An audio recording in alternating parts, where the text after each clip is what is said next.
Picture this. It's April 2011, yeah? Britain is in the middle of yet another miserable recession. The coalition government is busy ruining everything fun about living, and somewhere in a Manchester cemetery, two middle-aged men are standing over a grave having the most awkward conversation in rock history. Their names? Ian Brown and John Squire. Their relationship status? Complicated. Doesn't even begin to cover it. Their shared problem? They're about to accidentally trigger the messiest, most disappointing reunion in British music history. This is the story of how the Stone Roses came back from the dead only to remind everyone exactly why they died in the first place. But first, let's talk about what made the Stone Roses matter in the first place. Because before they became professional disappointment merchants, they were genuinely one of the most important bands Britain ever produced. Picture this. It's 1989. Thatcher's Britain is crumbling, acid house is exploding, and four lads from Manchester have just created what might be the perfect fusion of psychedelic rock and dance culture. Their self-titled debut album is a bloody revolution. I Want to Be Adored, She Bangs the Drums, Waterfall, songs so perfect they sound like they were beamed down from some higher dimension where music just works better. The Stone Roses arrived at the exact moment when indie kids wanted to dance and ravers wanted guitars. They were the sound of ecstasy come-downs and Sunday morning optimism. They made arrogance sound beautiful and melancholy sound euphoric. By 1990, they were headlining Spike Island to 27,000 people, basically becoming the unofficial soundtrack to an entire generation's chemical awakening. And then, they disappeared. Not literally, but creatively. Legal battles with their record label turned into a 5-year nightmare of injunctions and court cases. While Blur and Oasis were conquering the world with Britpop, in a story I've already covered, the Stone Roses were stuck in legal purgatory, watching their moment slip away.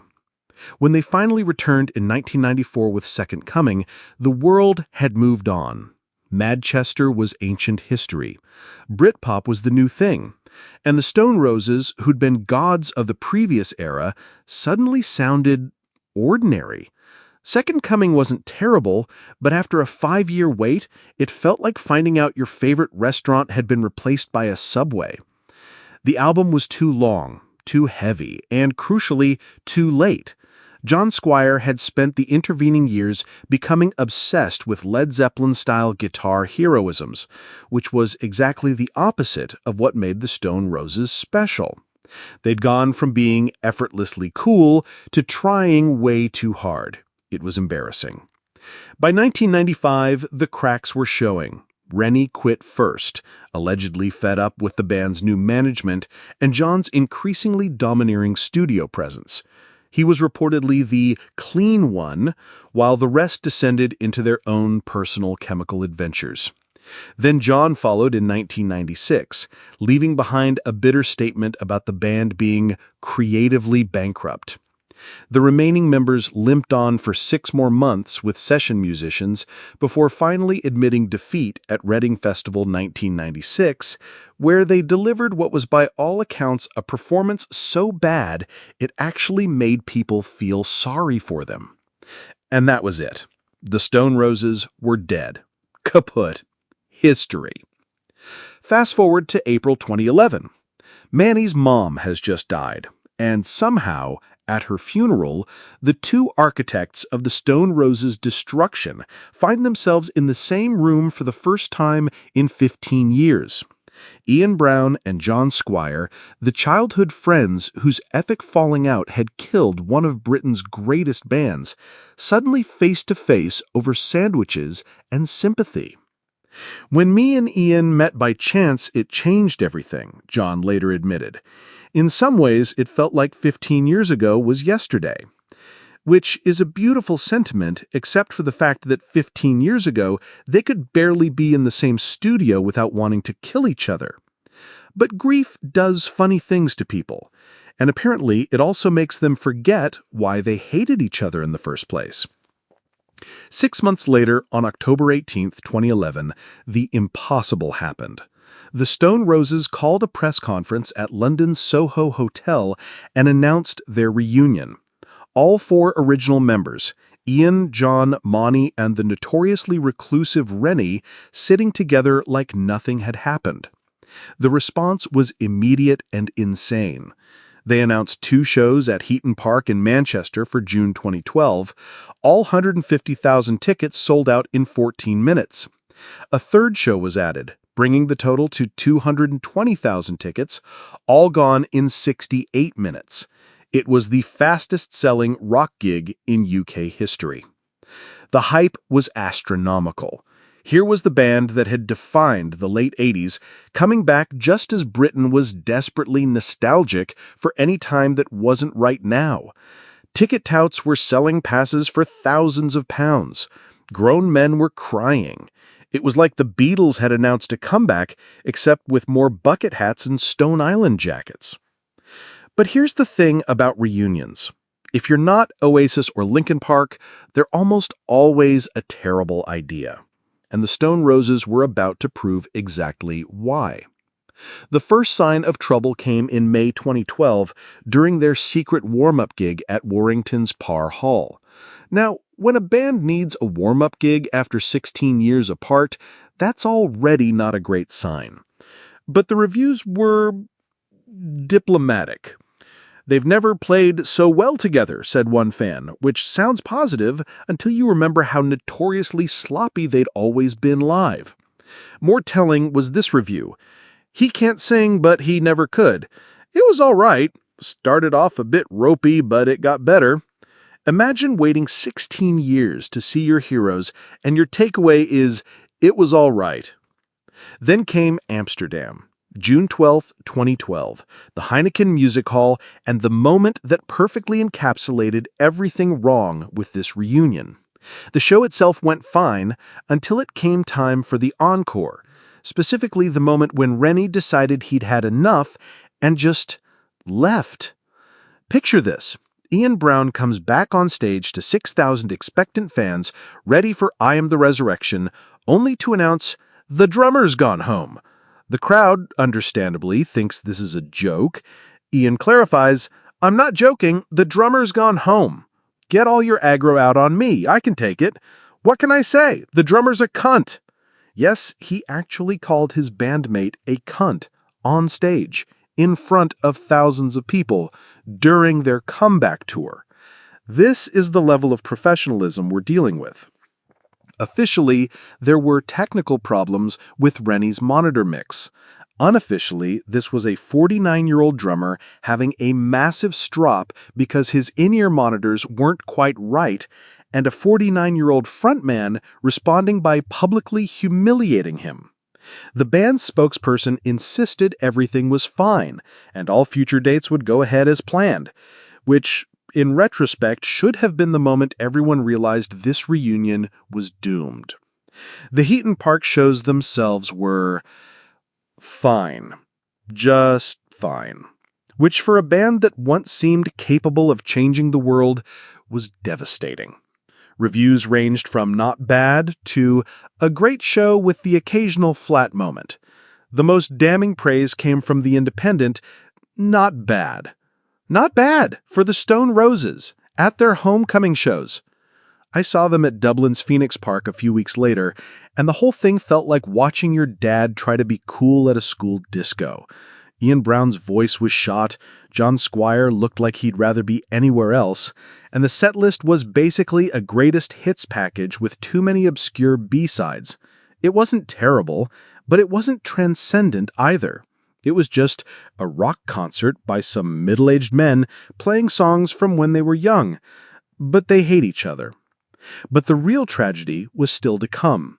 Because for all the technical difficulties and onstage tensions, the fans still believed. They believed in the magic. They believed in the comeback. Most crucially, they believed in the promise of new music.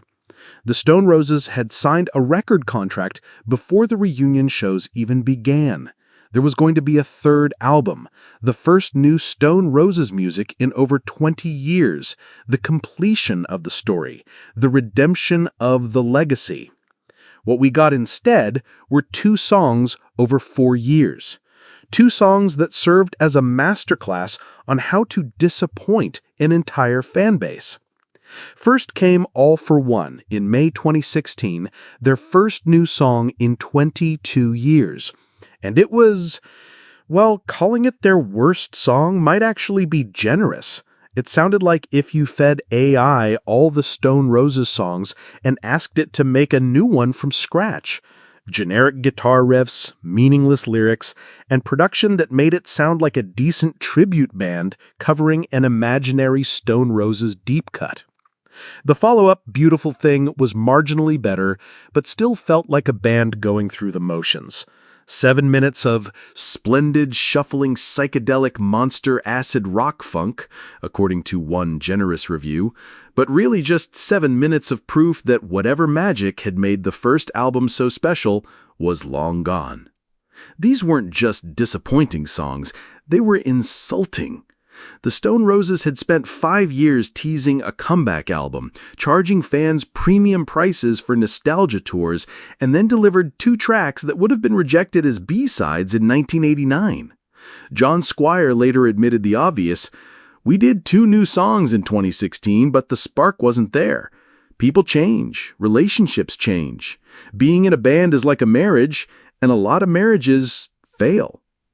The end came at Glasgow's Hampden Park on June 24, 2017. Not with drama or fireworks, but with Ian Brown telling 90,000 people, "Don't be sad it's over, be happy that it happened." Which sounds profound until you realize it's basically him admitting they'd wasted everyone's time and money for 5 years. The most generous interpretation is that the Stone Roses gave their fans one last chance to hear the songs that had defined their youth.